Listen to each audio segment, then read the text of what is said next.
SI Shankar here. నమస్తే శంకర్ గారు. నేనండి ఒంగోలు 2 టౌన్ ఎస్ఐని. సత్యమూర్తి అని మీ ఊరు అవుతానంట. రోడ్ యాక్సిడెంట్ లో చనిపోయాడు. వచ్చి డెడ్ బాడీని హ్యాండ్ ఓవర్ చేసుకోండి. ఓకే. ఉంటానండి.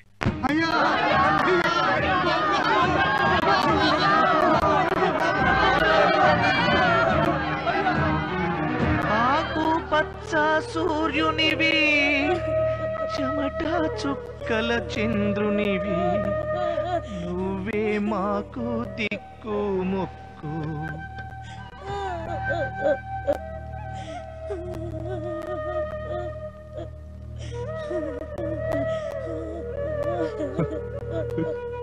బావా, నేను ఏం తప్పు చేశానని నన్ను వదిలేసి వెళ్ళిపోయావు బావా.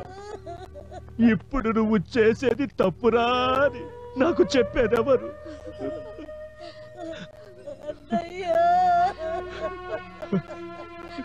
ఊరుకోమ్మా, తోడ పుట్టిన దానివైన నిన్ను, బావగారిని నా ఇంటికి తీసుకెళ్ళి నా చేతులతో బట్టలు పెడదామనుకున్నాను. ఈ చేతులతో అందుకోవడం ఇష్టం లేకోయేమో బావ మనందరినీ వదిలేసి వెళ్ళిపోయాడు.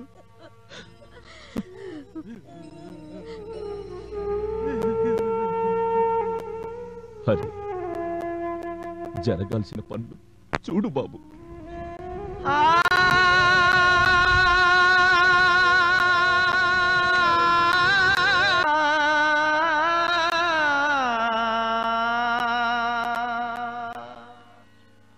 అడగందే అమ్మైనా అన్నం పెడతంటారు, కానీ అడగకుండానే అన్నంతో పాటు అది పండించే భూమిని కూడా పెట్టింది దేవుడు. ఎంతసేపు మీరు బాగుండాలి, ఈ ఊరు బాగుండాలి అంటూ మా కోసం, ఈ ఊరి కోసం తన ఆయుష్ కూడా పోసి వెళ్ళిపోయాడు బాబు. మీ కళ్ళల్లో నీళ్లు చూడకూడదన్నదే ఆయన ఆశయం. మంచితనం ఎక్కువైతే మనిషి దేవుడవుతాడంటారు. హరిబాబు పోస్ట్.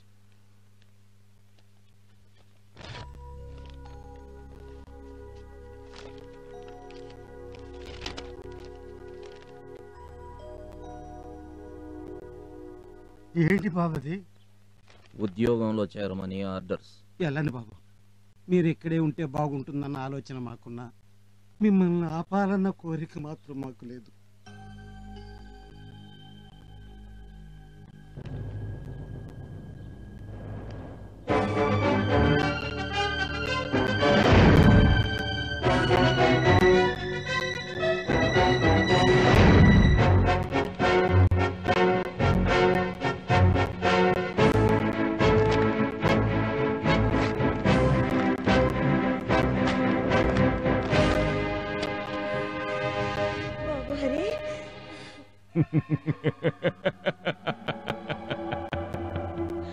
మనకి ఊళ్ళో అడ్డు లేకుండా పోయింది. ఇక మీదట నిశ్చింతగా మందు కొట్టండి. ఏం పోయిందండి? ఏకదేశం అనుకుంటే మేకొచ్చి కూర్చుంది. ఏందిరా? వాళ్ళ నాన్నకు బదులు హరిబాబు వచ్చి సీట్లో కూర్చున్నాడు. అదండి. అదేంటండి నవ్వుతున్నారు? మన ముందు పెద్ద పులి నిలబడితే భయపడాలి గాని పిల్ల కుందేలు నిలబడితే భయం ఎందుకయ్యా? ఏండి, ఒకవేళ కుందేలే తోడేలే ఎదురు తిరిగిందనుకోండి, గుండెకాయ తీసేస్తా. అయినా నిన్నటి దాకా నా ముందు పలకా బలపం పట్టుకుని తిరిగినోడయ్యావాడు నాకు ఎదురు తిరగడం కాదు కదా, కనీసం నాకు ఎదురు రావడానికి కూడా వాడికి ధైర్యం చాలదు. పిల్లకాకి కదూ, సంతోషంగా మందు కొట్టండి. అయ్యి బాబు, టెంప్ట్ అయిపోయాను, తప్పైపోయిందండి. తాగరా, ఫుల్లుగా తాగు. ఈ ఏళ నాకు చాలా సంతోషంగా ఉన్నది, తాగు. ఈ రోజు మనం ఏ విషయం గురించి చర్చించాలి? ఏముంది బాబు, మళ్ళీ పంచాయతీ ఎలక్షన్లు వచ్చేసాయి. గత 15 ఏళ్లుగా ఆది కేసులు ప్రెసిడెంట్ గిరి చేస్తానే ఉన్నాడే కానీ ఊరికొక బడి గాని, రోడ్డు గాని, ఆసుపత్రి గాని, రైతులకు రుణాలు గాని ఒక్క పని చేసిన పాపాన పోలేదు. ఆయన అన్యాయాలు అరికట్టాలంటే ఎవళ్ళ ఒకళ్ళు ఆయనకు ఎదురుగా నిలబడాలి. అప్పట్లో నాన్నగారిని నిలబడమంటే నాకెందుకులే రాజకీయాలని తప్పుకునేవారు. ఇప్పుడు ఏం చేద్దామంటారు?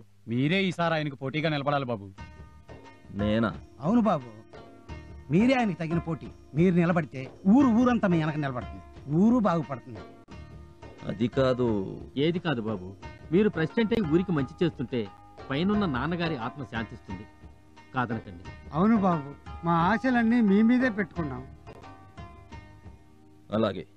అయ్యా ఆదికేశవులు గారు, అయ్యా కొంపలు అంటుకుంటున్నాయ్యా. ఏం మాట్లాడుతుంటావురా? హరిబాబు వాళ్ళ తండ్రి పోస్ట్ లోకి వచ్చాడా? ఫోన్లే పిల్లకక్కదని ఊరుకున్నారా? ఇప్పుడు ఏమైనాదిరా? ప్రెసిడెంట్ పదవికి ఈసారి హరిబాబు మీకు పోటీగా నిలబడుతున్నాడు. నోర్మోయ్! ఇల్లు అలకగానే పండుగ కాదు, రాజకీయమంటే సంకలో పుస్తకాలు పెట్టుకుని కాలేజీకి పోవడము కాదు. ఇది పావుల పుట్ట, ఇందులో విషనాగులే బతుకుతాయి. అమాయకుడు చెయ్యి పెట్టాడో నొరగలు కక్కుకొని చస్తాడు.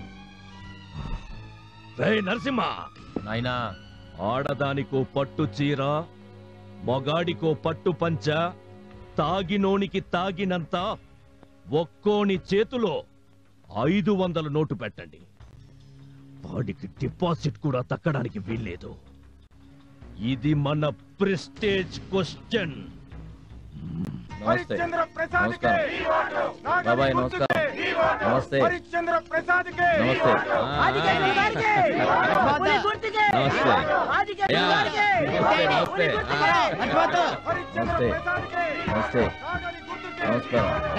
అయ్యగారిని మర్చిపోకండి, పులి గుర్తు. నమస్తే. బాబు అయ్యగారిని మర్చిపోకండి.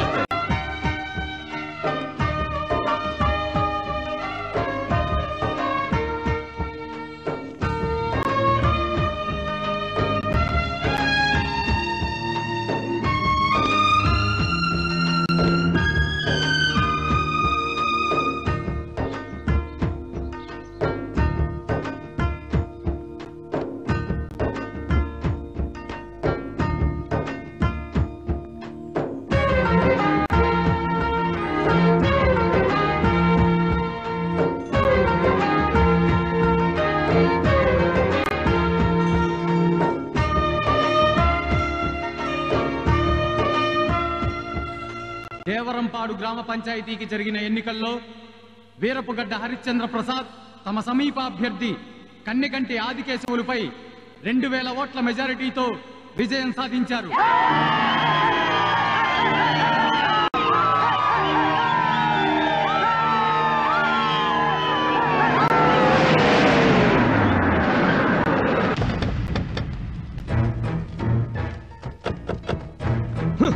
పట్టు చీరలు, పట్టు పంచలు, పచ్చ నోట్లు, తాగినోనికి తాగినంత, తిన్నోడికి తిన్నంత పెట్టినాడు కదరా. ఏం తక్కువ చేశాడ్రా ఈ గబ్బునాయాళ్ళకి? మీరు పోయించిన మందు తాగేసి, మీరు పెట్టిన తిండి తినేసి అందరూ కలిసి హరిబాబుతో ఓట్లేశారండి. అదే అదే ఎందుకని అడుగుతాండా? వాడు నాకంటే ఏమెక్కువ చేశాడ్రా? న్యాయం చేశాడండి. వాళ్ళ బాబు వాళ్ళ కోసం ప్రాణాలు ఇచ్చాడండి. అంతకు మించి ఏం చేయాలండి? నాకు తెలిసి మీకు వచ్చిన ఓట్ల లెక్కలు చూస్తుంటే మీ ఇంట్లో ఓట్లే మీకు పడ్డట్లేదు. పెరుగుట విరుగుట కొరకేనని వాడు పెరుగుతున్నాడా? అయ్యా అయ్యా అయ్యా అయ్యా, రేపు మన ఊర్లో అందరూ కలిసి సత్యమూర్తి గారి విగ్రహం పెడుతున్నారంట. అంటే మీరు మళ్ళీ నన్ను కొట్టినా చంపినా పర్లేదు గాని ఇదే పరిస్థితుల్లో నేనుంటే చూతినప్ప జీవితం అని ఇంత ఎండ్రునో ఎలకల ముందు తాగి చచ్చిపోతా. జీలకర్ర బెల్లం పెట్టగానే పెళ్ళైపోయినట్టు కాదురా, వాడు విగ్రహం ఎలా పెడతాడో నేను చూస్తా.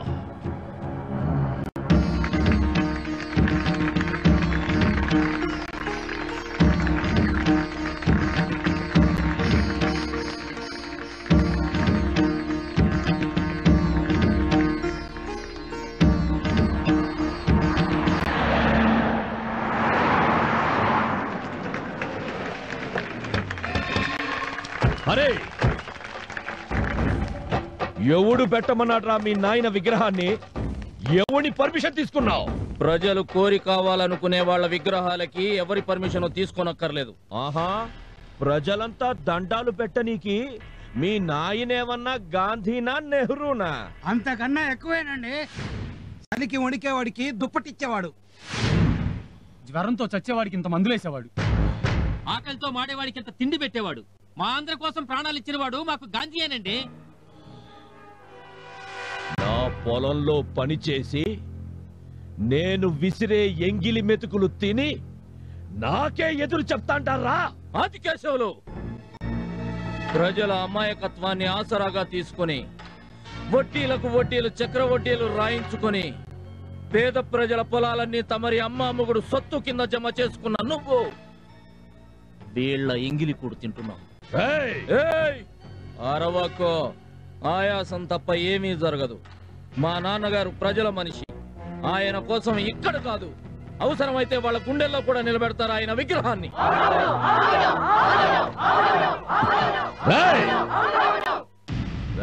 కుర్రకుంక, నేను తలుచుకుంటే ఇప్పటికిప్పుడే మీ నాయన విగ్రహాన్ని కూల్చి పారేస్తా.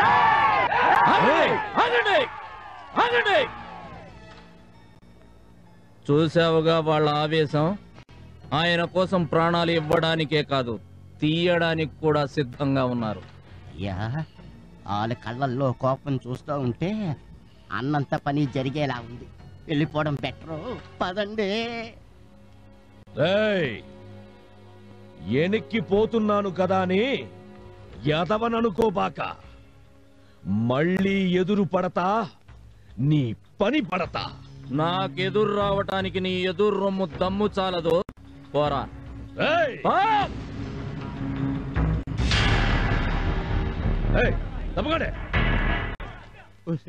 ఆకలవుతుంది. ఏం చేసేది? అడుగుతేద్దామన్నా ఊళ్ళోకి వెళ్ళే ఓపిక లేదు. నేనేం చేయనయ్యా? ఎందుకవ్వా ఊరు తిరగడం? ఏం చేస్తాం బాబు, ఎవరూ దిక్కులేరు. మీలాంటి వృద్ధుల కోసం మన ప్రభుత్వం నెల నెల వృద్ధాప్య పింఛన్ కింద 500 రూపాయలు ఇస్తుంది. తీసుకోండి.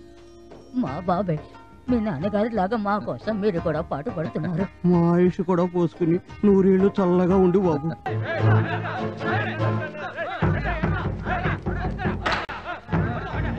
ఏంటి జనాన్ని వెనకేసుకొచ్చావు? దీపం పథకం కింద ప్రభుత్వం జనానికి పంచమని ఇచ్చిన ఈ సిలిండర్లని ఆదికేశవులతో మీరు కుమ్మక్కై మీ అబ్బ సొత్తు కింద దోచుకుంటున్నారు. వెళ్ళండి, మీకు దక్కవలసిన సిలిండర్లను తీసుకెళ్ళండి.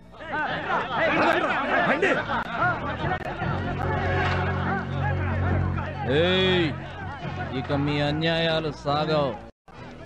జాగ్రత్త.